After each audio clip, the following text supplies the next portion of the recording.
Harippad beverage ഔട്ട്ലെറ്റിൽ മോഷണം നടത്തിയ കേസിൽ പ്രതിപിടിയിൽ ചാലക്കുടി പരിയാരം പത്രക്കടവ് വീട്ടിൽ രാജുവാണ് അറസ്റ്റിലായത്. 12 കുപ്പി മദ്യമാണ് ഇയാൾ മോഷ്ടിച്ചത്. ഒളിവിൽ പോയ പ്രതിയെ CCTV പരിശോധനയിലും നിരന്തരമായ അന്വേഷണത്തിനൊടുവിലുമാണ് പിടികൂടിയത്.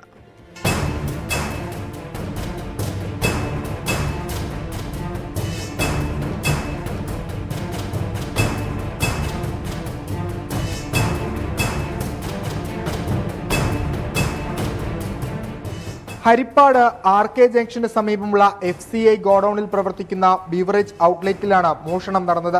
കഴിഞ്ഞ 13-ന് പുലർച്ചെ 3-നായിരുന്നു സംഭവം. 9430 രൂപ വില വരുന്ന 12 കുപ്പി മദ്യമാണ് മോഷ്ടിച്ചത്. പ്രതി രാജു ഹോട്ടലുകളിൽ പാത്രം കഴുകുന്ന ജോലിയും ആക്രി കച്ചവടവുമായി ഹരിപ്പാടും പരിസര പ്രദേശങ്ങളിലും താമസിക്കുകയായിരുന്നു.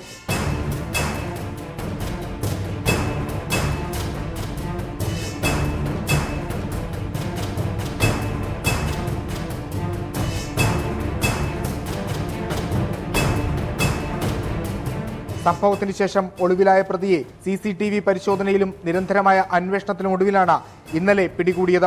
ഹരിപ്പാട് SHO ശ്യാംകുമാറിന്റെ നേതൃത്വത്തിൽ അറസ്റ്റ് ചെയ്ത പ്രതിയെ റിമാൻഡ് ചെയ്തു. 24 ആലപ്പുഴ.